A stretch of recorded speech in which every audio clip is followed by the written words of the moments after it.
Good afternoon, everyone. Carm Capriato from the Remarkable Results Radio podcast on the weekly Town Hall Academy live webcast. Talk about interesting. We have a subject today that this is going to be a political hot potato, maybe, and if not, it's going to be a good thing. 9 reasons why labor rates need to increase. I will introduce my panel here in a minute, but please remember, everyone, that it's Jasper Engines and Transmissions that brings us the Academy every week. A family keeps their vehicle an average of 11 years. Where's the first place to turn when the drivetrain fails? Why? Jasper, of course. A vehicle is a major purchase. It should be trusted to a 100% associate-owned company for quality remanufactured products. Thank you, Jasper. Hey, guys, by the way, glad to have you here from around the country. Let me see, Detroit, California, Minneapolis. I'd like to introduce my panel, Matt Fonslow. Matt Fonslow is the Diagnostic Tech Shop Manager for Riverside Automotive in Red Wing, Minnesota. His primary responsibilities is to make coffee. No.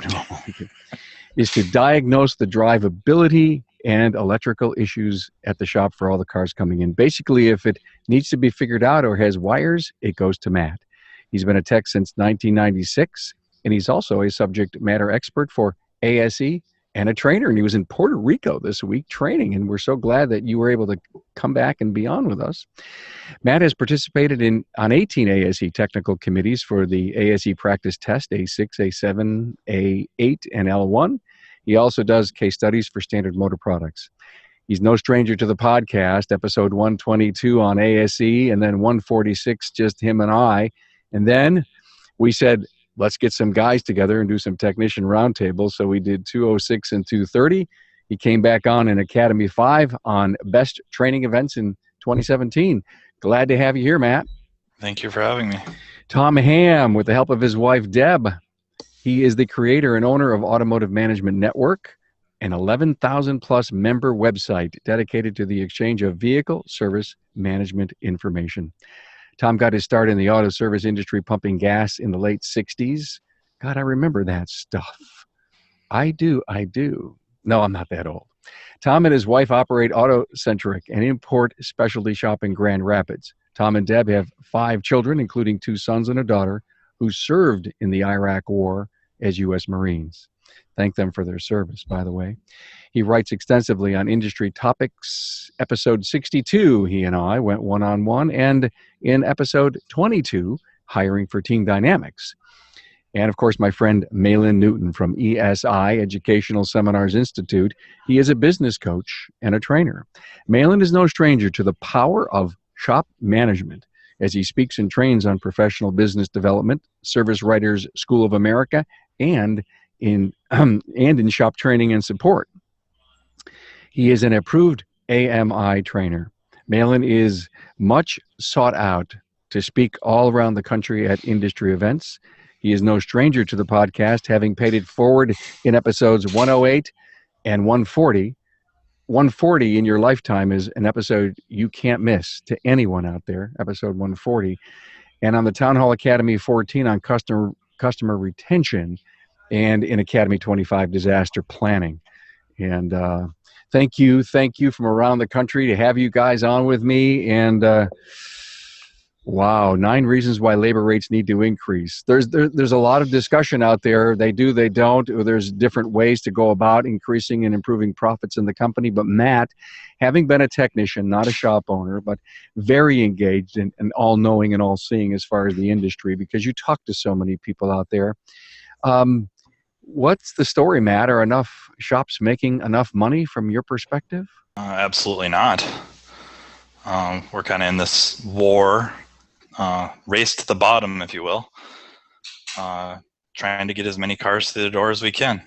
I think we have a lot of shops fighting for the same, a shrinking piece of the pie. Cars aren't breaking the way they used to. So we're trying to get our car counts up.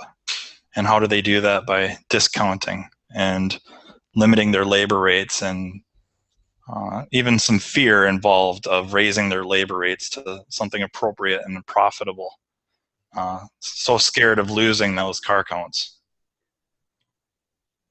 Are there other ways to go about what we need to do I think it's just start valuing the services we provide. Start believing in what we do and trying to strive to do it at a high level, and that requires money. We have to have money coming in to afford the proper tooling, the training, and to pay the type of people we need to do the work at a high level. You get what you pay for all around, correct? The customer gets what they pay for when they take it to a facility that is undertooled. And shop owners, managers get what they pay for when they can't pay a competitive wage with other industries and trades that require a lot of the same skill sets we have. And I would argue our skill sets even exceed those. But thank you for that. We've got a lot of, Matt, I think part of what you brought up was there's a lot of reasons why things need to change, and we're going to cover that in a bit. And this is a pretty comprehensive discussion. I have seen the talking points that have been offered here by our panel. Tom, you've got a great fact that I'd love you to share about what gross margin dollars are all about in the shop. Just doing the math on it, you should have about 60% of your gross profit coming from labor. More of that from parts normally. And that's what it should be, although it isn't in a number of shops. But that goes right to the labor rate and why it gets so critical that it needs to be up there to cover all the costs that are here now and the bigger ones that are on the coming. You sit in such an incredible position because you've got 11,000 members in the Automotive Management Network. And what are they saying to you when you put out, you're always surveying and you're always asking, what are you hearing? There's too many shops, kind of tagging on what Matt said there. And a lot of them are unqualified. And then there's one of those politically incorrect subjects that nobody ever dares broach, but there are the staggering number of underground shops, which a lot of them are just simply a tech going home and running his own shop. But a lot of these techs, their own shop at home is equipped as well as the shop that they work at. But when you do that and you bypass all regulations, all expenses, your costs of doing business are massively lower than a real honest good shop. And that drives the prices down significantly. Got it. Matt, that's one big issue. Matt, how many guys do you know do underground, according to what Tom says underground? I would say significant. I'd hate to put a number on it. But yeah, they're trying to supplement their incomes by doing some work on the side at home. And usually it's the quote-unquote gravy. It's the easy work. They're not diving into the big jobs. They're leaving that for the... in part of this discussion, gentlemen, we're going to get into, what are we paying our talent to work in our shops? And Tom, do you hear that the reason that there's a lot of underground, and maybe Matt, you can chime in on this, is that the pay and the benefits just aren't what they are and they're there to be supplemented? Or is it that they're so passionate about wanting to do brake jobs? Well, it's a tradition, I think, that's gone on for a very long time, so that's part of it. My perception has been, and this is more perception than some factual reality, most of them are dealer techs. Independent techs, not so much. Most of the better independent shops tend to have a little bit fairer pay systems where the techs are not squeezed down so much, but especially in the dealer setting where they really get pinched down and business gets slow and they get nothing at the end of the week or a little bit more than nothing. Those are the ones who tend to supplement their income, as Matt said. Got it. Hey, Malin, I want to ask you something as a coach and an advisor to so many shops. Is it the labor rate that needs to go up, or do we just need to get a better handle on how the numbers work? D, all of the above. I think that we have to remember that most everybody in the automotive repair business started out as a technician, and they do it because they love it. And the business side of it is something they don't look forward to. So in most cases, we've never actually configured the hourly rate. And a lot of times when I start working with a repair shop, they don't have a clue what their true overhead is, what they spend in expenses. Their labor rate is what I call a WAG, wild ass guess. And they don't pay their technicians enough. They don't budget for new equipment and supplies to make sure they can repair the cars properly, much less all the other things it takes to run the business properly. So, both Matt and Tom bring up great points. And a lot of technicians that work on the side that I've talked to, they do it because they need to pay their bills. And I'll make a point here, and I'm sure we're going to take some flack for this, but we as shop owners, a lot of times we are looking for the cheapest parts and the cheapest labor so we can provide the cheapest repairs. And we need to stop doing that. We need to buy the best parts, the best quality technicians, and sell it for what it's worth. And stop getting paid for taking the nuts and bolts off and getting paid for what we know. We don't pay a doctor to cut us. We pay a doctor to know where to cut us. And we need to get paid for what we know, not what our hands are doing. And that's a whole different concept. Well, if my two other panelists are shaking their head and feel very strong about what you just said, I'm sure there are many other people in the audience saying the same thing. So what do we do about it, Malin? Well, unfortunately, every manager and owner out there needs to understand what their true cost of doing business is, and they need to have a budget. For example, next year we'll have to upgrade equipment, do training. We need to plan for that now and set our hourly rate.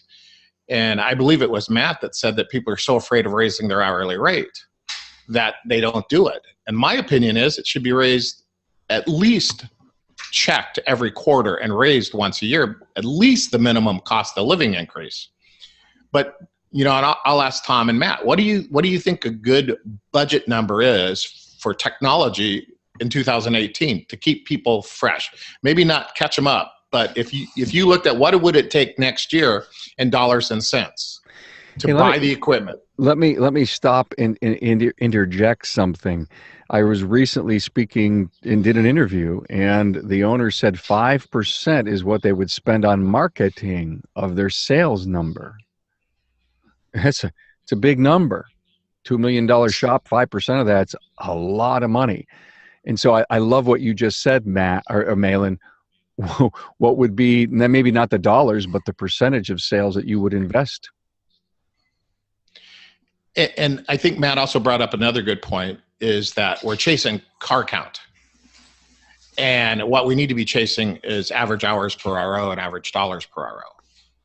Because there's a finite number of cars we can run through the shop. And I get this all the time, how many cars they need. And I look at their car count now and they're not maximizing what they have. So this is a multi-pronged problem. We have to have the right car count. We have to be productive with the cars we have. And we have to charge the right amount of money, both parts and labor, for the repairs that we're doing. And we need to develop a budget for next year. With the huge level of competition that's out there from really the much bigger box operations that have bigger, better systems, this sounds almost like one of the most important things any shop owner can do. If they're not doing it and they want to be around for a long time, they've got to make some important moves to become, or to get more involved with their numbers, more involved with their productivities and efficiencies and their proficiencies. They have to know these numbers, as tough as it may be, kicking and screaming, sitting down with the yellow pad or the accountant or some kind of form that tells me, oh, I see. It's like almost, I finally see where the problem is. Malin, and I guess my question is it like so refreshing to see when those lights come on, when you work with someone, and when that happens, do you see their business take off? Well, there's two things. First, I don't need them to track 100 numbers. Most shop owners, if they just track 6 or 7 very basic numbers weekly, they'd be in tune to their business. I've seen guys that are tracking 80, 90 numbers, and it's overwhelming to them. I'm a KISS guy. Keep it simple, silly. I like the basics. So 6, 7 numbers, you'll know what your business is doing.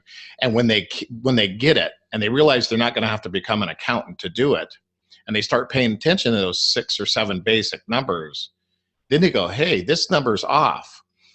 And I'll share with you something. I was having service writer school last weekend, and we talked to a service writer who likes to chit chat a lot, too much conversation. And I had him break down what his shop depends on him to produce, and it's $40 a minute. And I said to this young man, I said, when you're having that extra 10-minute conversation with a customer, just because you're BSing with them, how much money is that to the shop at $40 a minute? And he got a look on his face like, oh my gosh, I never thought about it that way. He was giving good customer service, but we could have done that in 9 minutes or 8 minutes or 2 minutes and made the shop some more money. So the numbers are the score, and we're not keeping the score. That's the way I feel about it. Matt, Tom? Oh, absolutely. And the point about, excellent point about the too many numbers are often thrown out there. I mean, I'm aware of some where they're literally tracking a couple of hundred numbers, and it's just, it makes your eyes glaze over. We track a little bit more than 6 or 7, but there's 6 or 7 really super key ones. And then there's another, half a dozen or dozen that are, you might say B level, and they're kind of important too. And if you go on our network, for instance, we've got the 24 key numbers, and those are ones we look at on a monthly basis, not a weekly basis. And those 24 are our philosophy, or what we state on there, is if you keep these 24 within these ranges, you will be successful and profitable.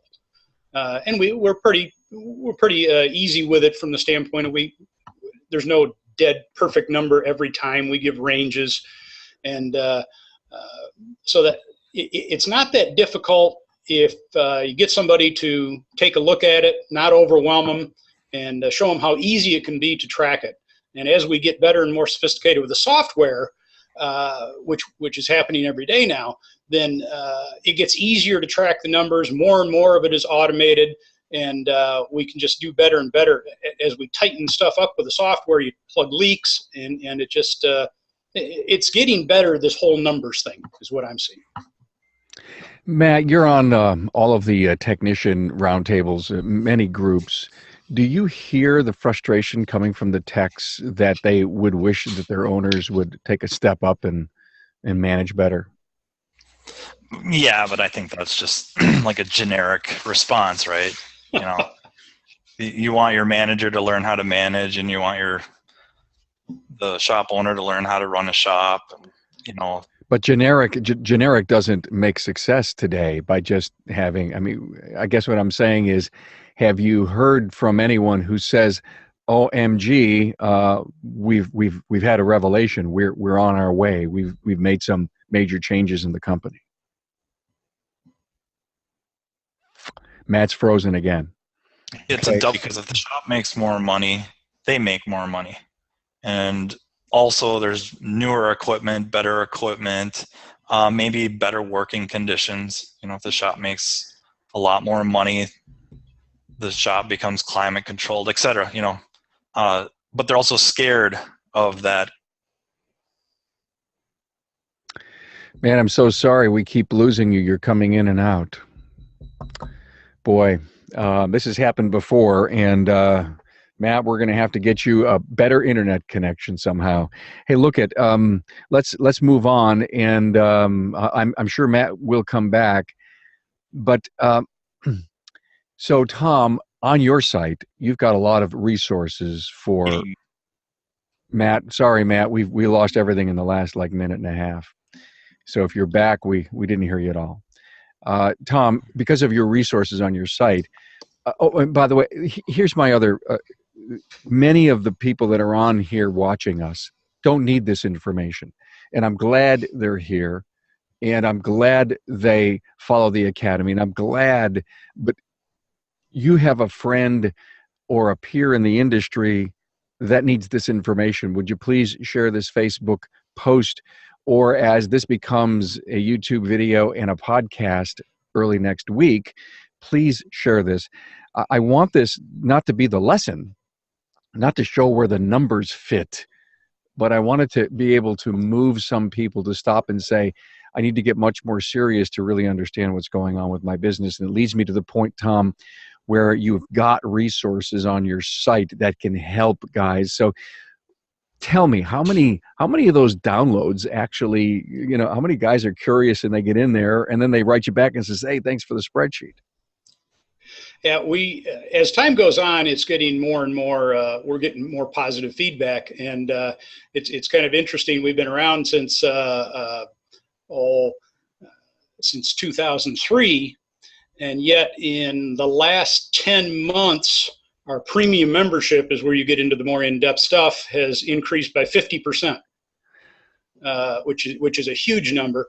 And when I say premium, it's still cheap. It's like a whopping $39, but that gets them into more. We got tons of free stuff on the site, but there is some stuff that's a little bit more in depth that we charge a little bit for, so we can pay the bills. Yeah. But we're getting a lot of positive feedback on that. And you hear of shops that they came on here, and it's interesting. Some of the people will come on here even as a free member usually, and they'll stumble on this on a Friday night, and they end up spending all day Saturday and Sunday with coffee, et cetera, just going on all over the site and reading this and reading that. Because we pull stuff in from all over the place, so it's not our material.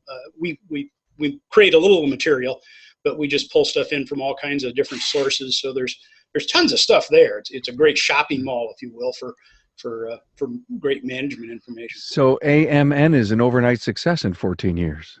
Yeah. Good for you. Okay. So Malin, there are resources out there, and as a business coach and consultant, what do you like? A new client comes to you and says, listen, I'm really struggling, and say it's all about labor rates. Let's just, we'll focus on what we're talking about today. How do you go about getting someone to take a look inside their business?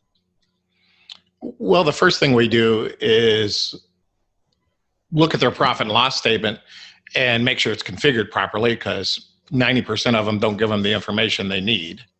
And then we will actually do their effective flat rate, what their flat rate needs to be, what their productivity is, what their gross profit is. Take an hour, explain those things to them, and then slowly transition them to telling us what they see. Tom's absolutely correct. There's several different numbers you need to watch. I'm just ecstatic when some guy picks up one or two numbers and goes, hey, I know what this means.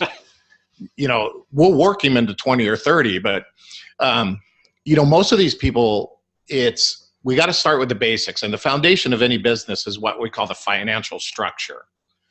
What's your daily operating expenses or your monthly operating expenses? And you have to remember that a huge number of these repair shop owners aren't taking money out of their businesses. So they really are kind of complacent with this because they don't think it's worth anything. So we want to show them, how to build their pay into their hourly rate, where they're advertising, which in some cases, Carm, just so you know, I think 5% is low, depending on what they're trying to accomplish on their marketing budget. But to build all of this into it, and then kind of back their way into the hourly rate. And most of them don't even know what their rent is every month or what the taxes they pay are. So we start with just a financial awareness of this is where your numbers are and this is how we do this. But does it have to go that far, Malin?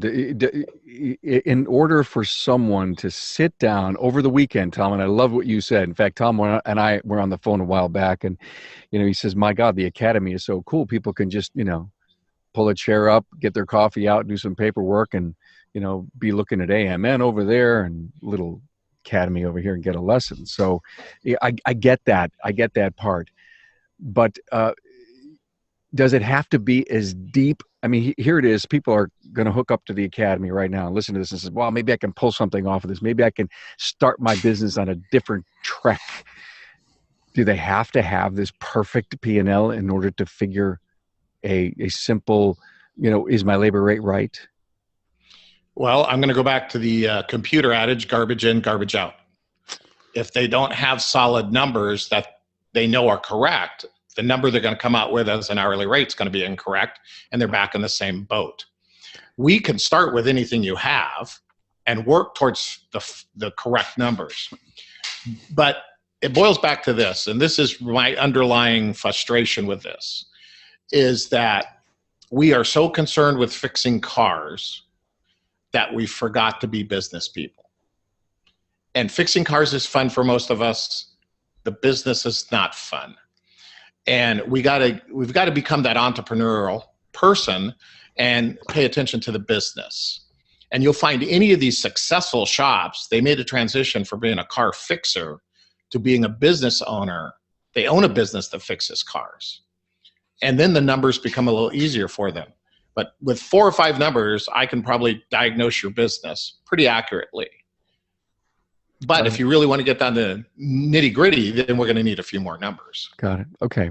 No quick fix, yet the commitment to drive understanding my labor rate will force me to get a lot of other things in order. Right. I mean, I think that's the message here. Right. And so even, Tom, if somebody came to your site, premium membership, downloaded, and they looked at that and they said, oh my, I don't know this, or I got this in the wrong house, wrong pew, sit right church, wrong pew, they would have to do some very interesting changes in how they're doing their books. How adaptive are accountants to some of these changes? Well, I'm glad you guys got into the accounting statements a little bit. One thing that we do and that I propose that shops do, especially, again, I like the people are overwhelmed with the numbers, too focused on fixing cars, is create your own financial statement. And what I mean by that is instead of all this complex stuff that's for the accountant, so on and so forth, make yourself a simple little one. I mean, we're talking about dollars in, dollars out. This really isn't rocket science. And we can make just a 1-page, simple little statement that shows the key things that will include the numbers that Mylon's talking about. And it'll be very easy to track, again, with some decent software. And you won't have to worry about all this other stuff that kind of muddies the waters. And that helps people see more clearly, too. I like them to use a little help doing it, but create a financial statement that you understand. If the other ones glaze your eyes over, get rid of that part and put the numbers down in the order that makes sense to you. Math is math. It's going to add up the right way. So that's really effective with people who aren't numbers people, of keeping it real simple. Wow, guys. Hey, one more time, Jasper's with us here and sponsoring the show. When a car's engine or transmission fails, it's not the end of the road. A remanufactured drivetrain product from Jasper Engines and Transmissions will give your car a new lease on life for your customer. Hey, we've got so many other talking points here that I want to get to, but I love where we went with this financial piece. I loved your idea, Tom, about make it sensible to you.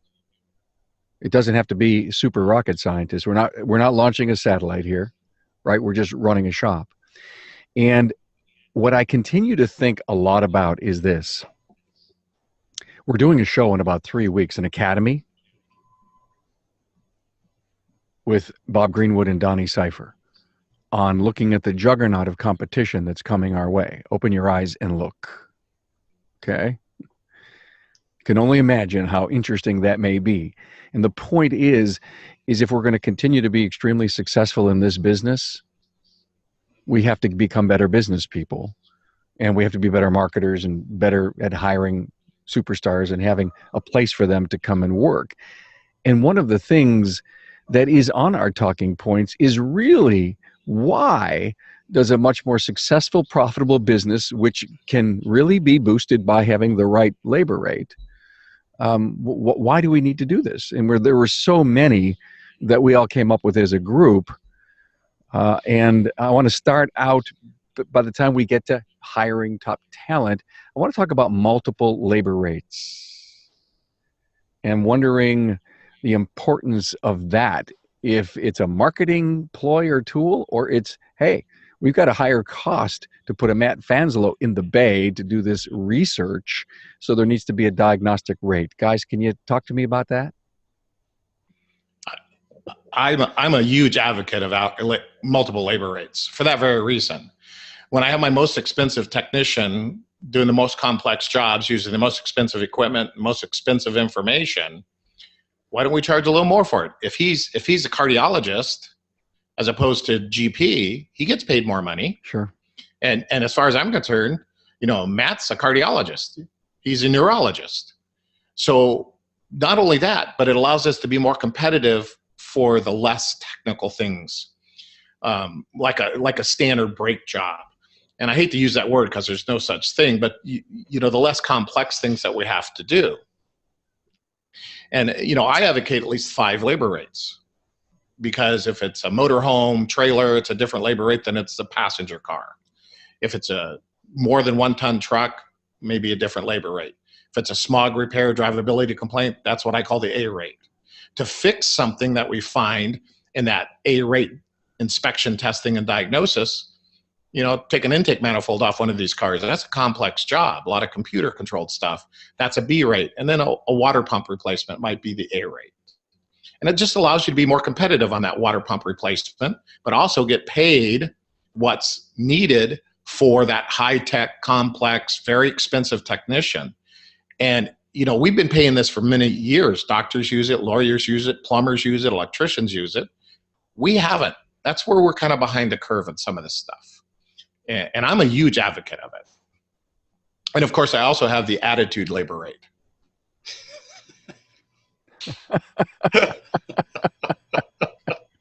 That would be the 6th one. Yeah, that's the one we don't talk about. Very good. Tom, do you have multiple labor rates at your shop? We've had multiple labor rates since we first put management software in place, I think in 1995. And today we've got 20 or more.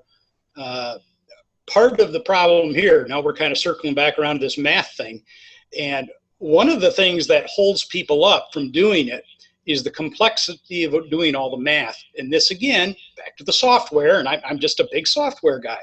The good softwares have simple ways for you to have, in some cases, infinite labor rates, matrixed labor rates, which is a whole nother subject. And to put all this automatically in the software, and nobody has to get out a calculator, it just poof, it just happens, because that's the way your system is set up.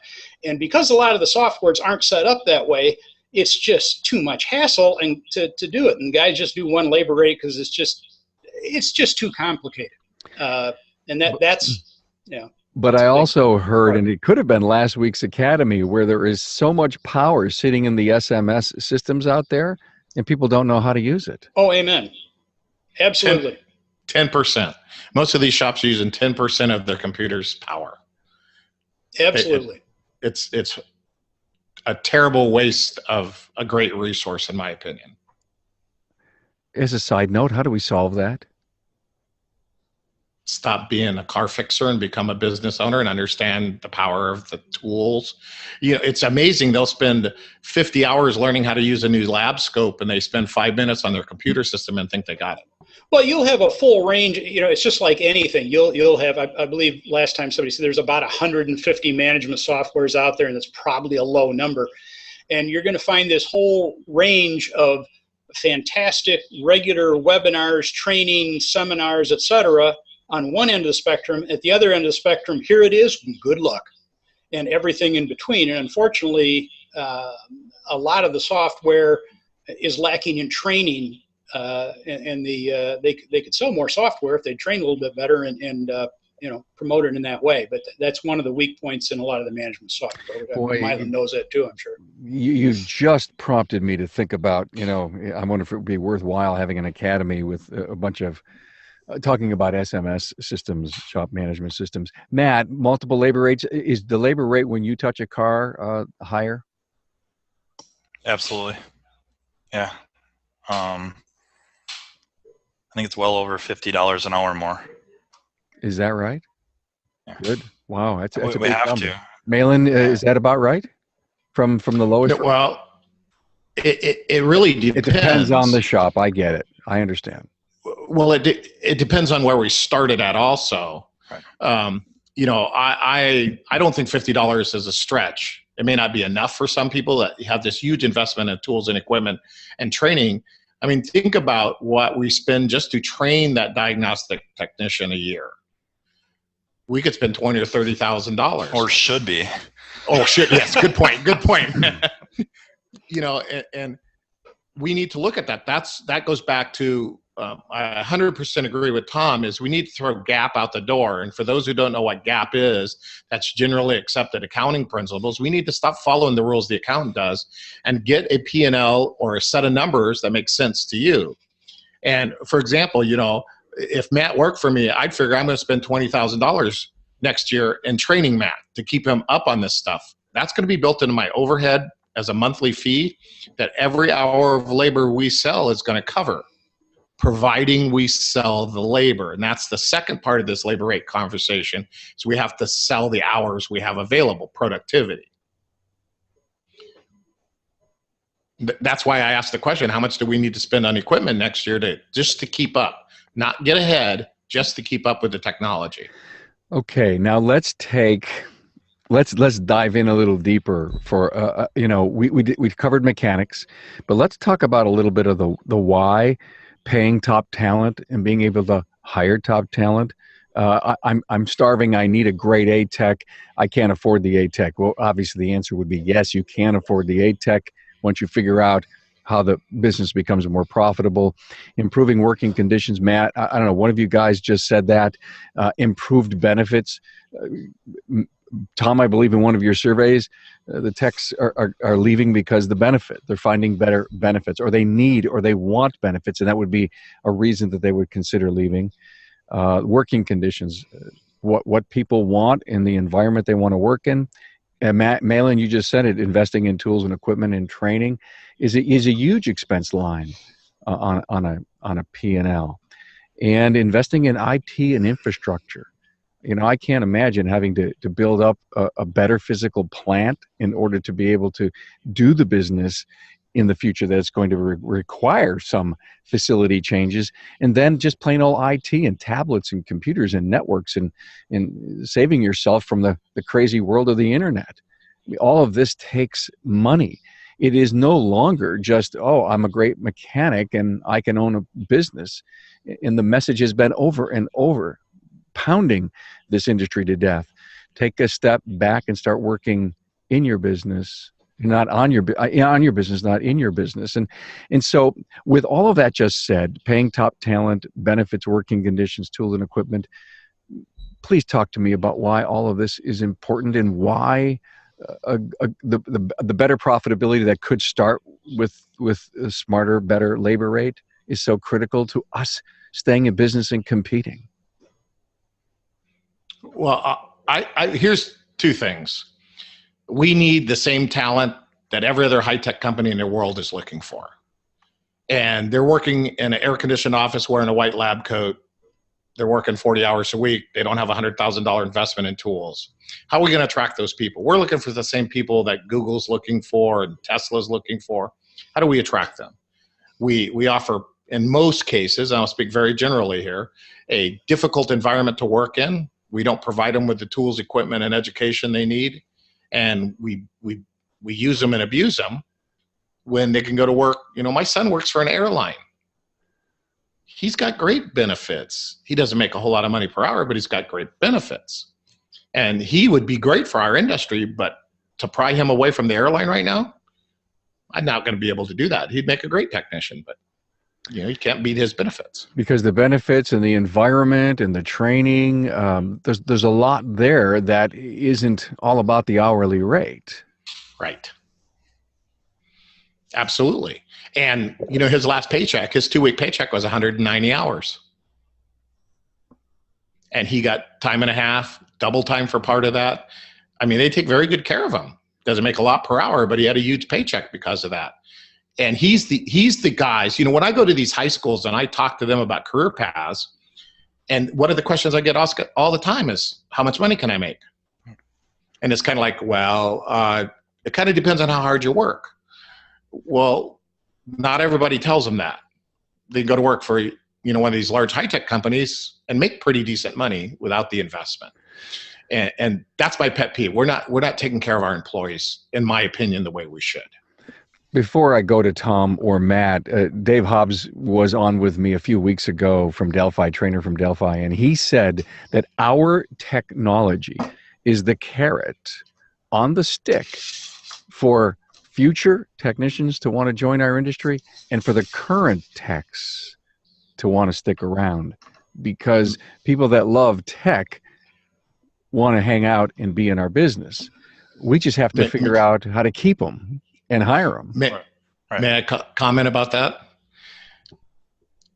Getting to play with the greatest technology doesn't clothe their kids or put a home over their head. They like the technology. You know what wife wants? A good income, benefits to take care of the family and the kids. When we start out, we all suffer a little bit there, but as we become experts in our field, when we become Matt, we should be compensated for that as a reward. And, I agree with Dave greatly that technology is what attracts people here, but what keeps them here? Yes, we have to learn how to hire them and how to keep them. Absolutely. And I think that was his point. His point was, if we stop to think about what we have as a carrot and stick, we got to be smarter to figure out, okay, what's my job to attract and retain? Tom, your opinion on all of that, really those important pieces that motivate someone to want to work at your shop? Yeah. I've been in a lot of shops all over the country, and maybe I'm kind of a wuss myself or whatever, but I often tell people that I would not work in most of the shops I've been in.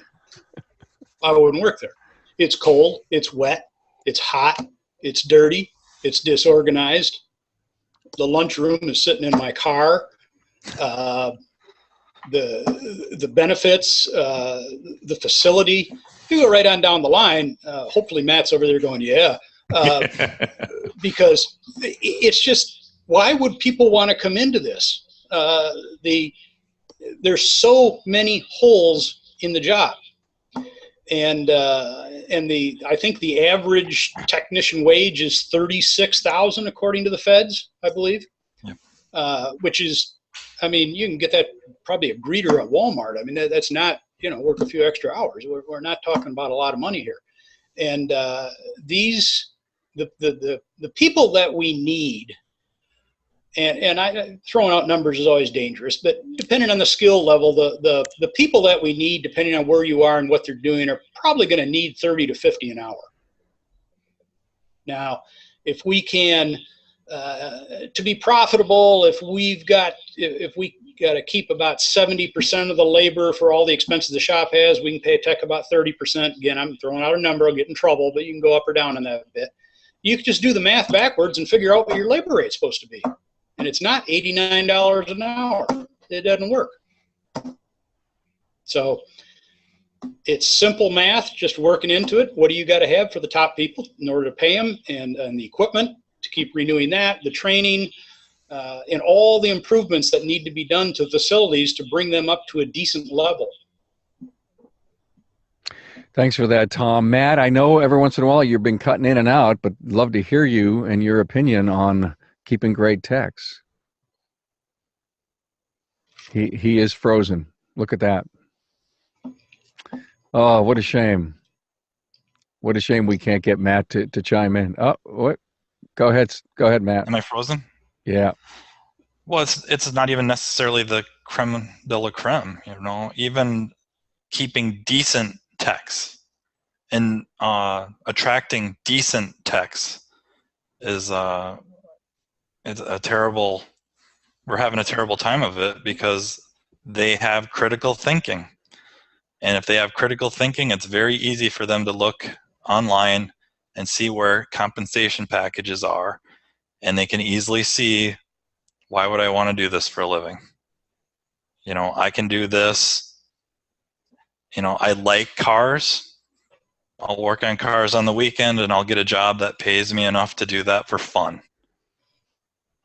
rather than this being the industry that pays somebody that loves to mountain climb to be able to go afford to mountain climb on the weekends. We're not doing it. Not yet. Maybe we're on our way, but we're not there yet. Malin, are we on our way? I think we're getting better every day.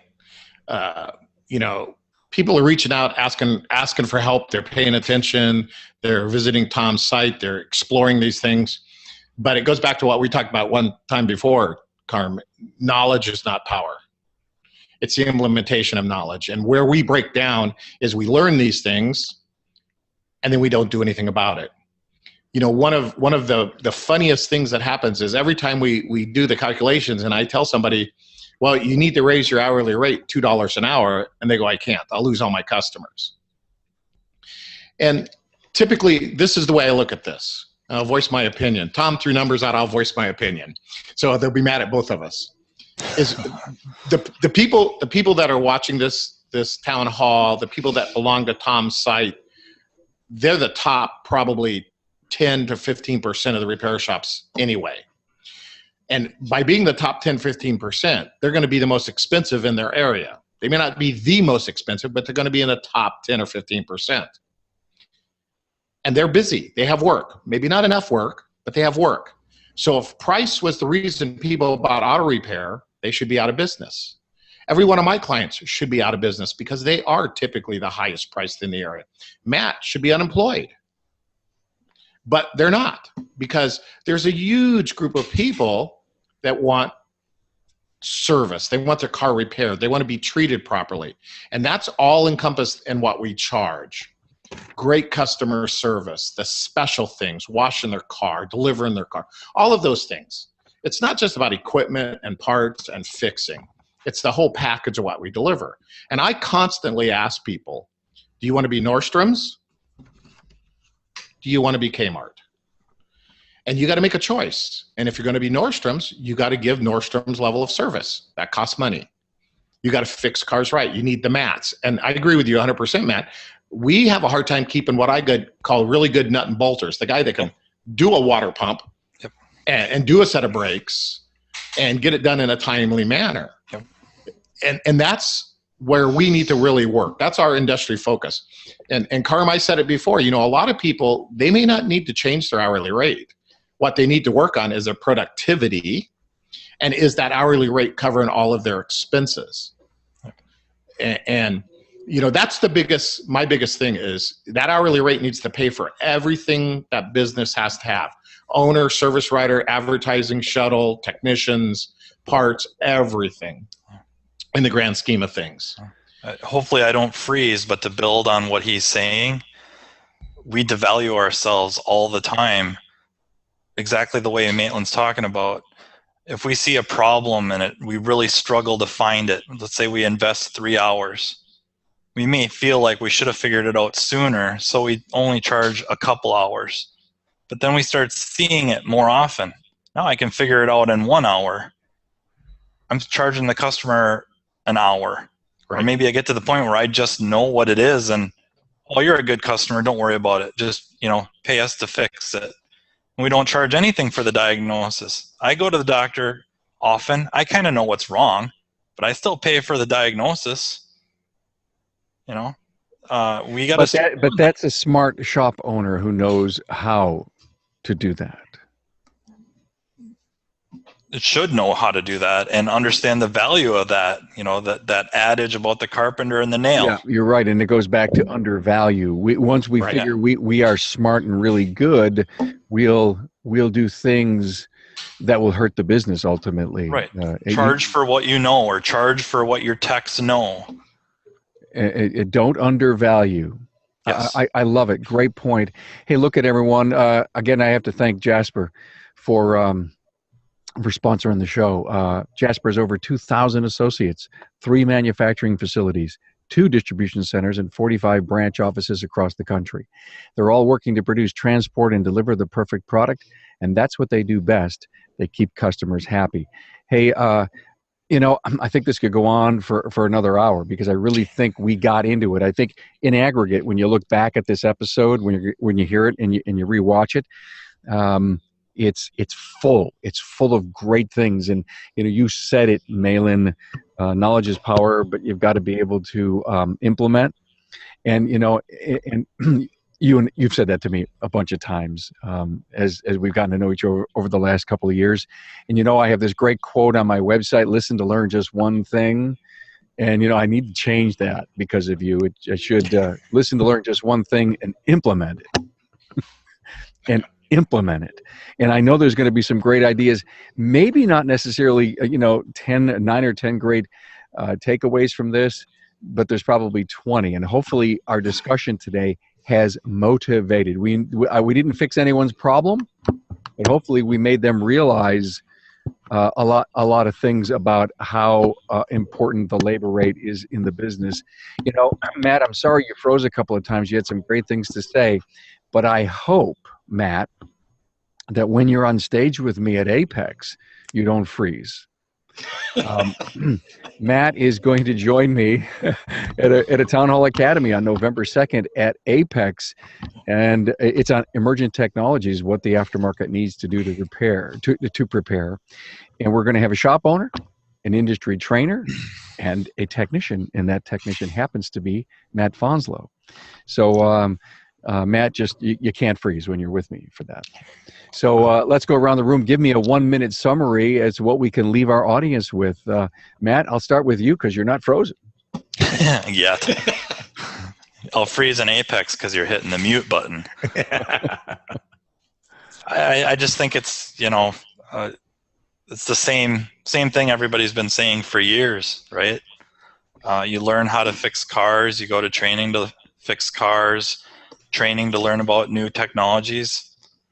Start training yourself to run your business and get all those resources that are available to you to run it better and make more money for the shop, for the technicians, for yourself. I think it was mentioned that it's not like a lot of these shop owners are, owning yachts and multiple houses and taking lavish vacations either. They're struggling as well. But we'd like to. Right. That isn't right either, Just look at the cars they drive. Absolutely. And they can't afford to have their own techs fix it. So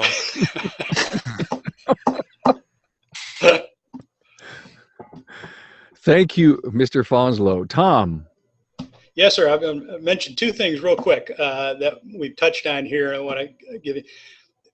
One of the things we do, especially get into pricing, and this affects all the policies in the business, not just pricing.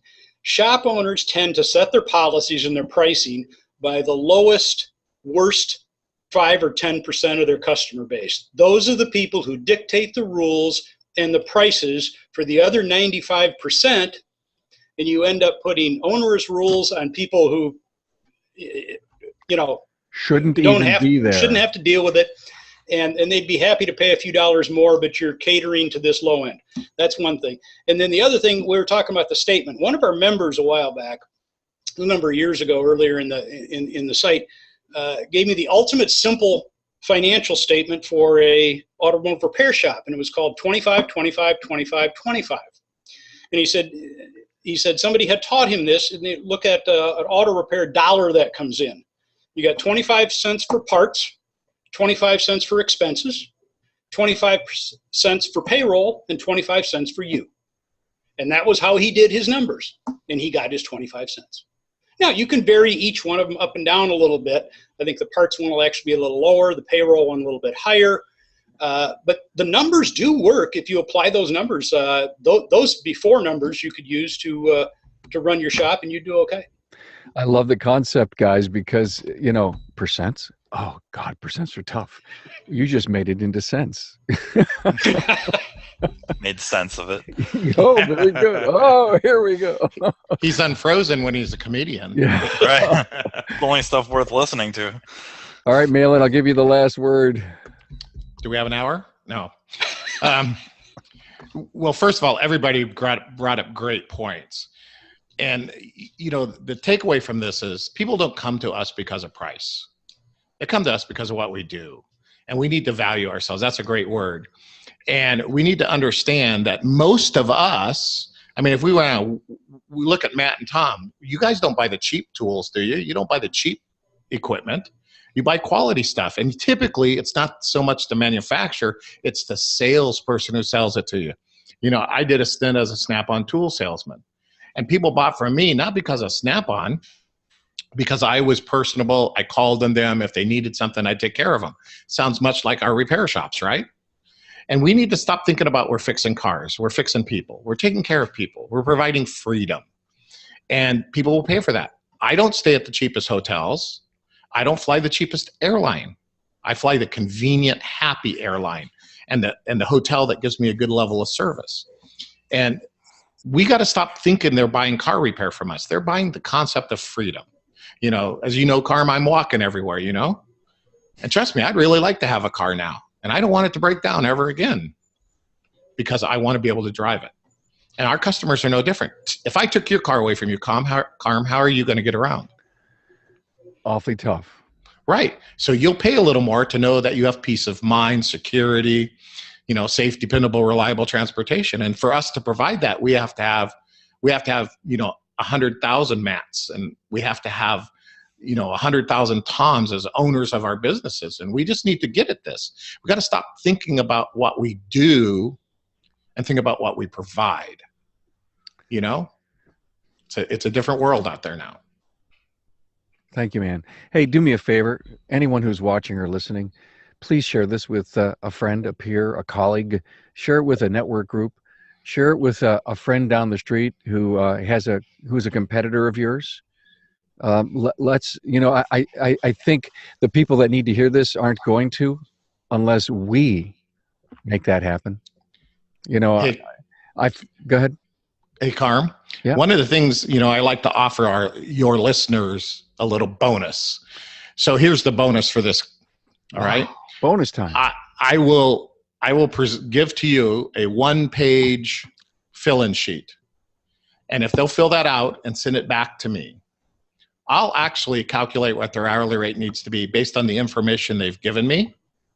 And if they want, I will give them some time. Absolutely no charge, no sales pitch. This is purely, I want to help them understand their numbers. One-on-one time. Wow. Okay. So we'll work this out after we close here. And what I recommend to everyone is when this episode becomes a podcast on Wednesday morning of this week, and if you're listening to it as a podcast, you'll just need to go to the site. And in the monologue of the episode, I'll explain how to get there. The actual URL of the show notes page, you'll be able to click it, download it, and then your email will be on there. And it's great. But we'll figure out how to make this work. Wow. Okay. Do you have anything to give free, Matt? I have a lot of opinions now. Well, thank you all so much. This was a very touchy subject, and no different than what we covered last week. And I love the fact that the academies continue to, you know, hit some really hard subjects that people need to hear about. But we need to we need to share this. So let's do that post production here. Thank you to Malin Newton from ESI out in California, to Tom Ham hanging out in Detroit, and Matt Bonslow, technician at Red Wing out in Minnesota. Guys, appreciate it. Have a great weekend. Thank you very much.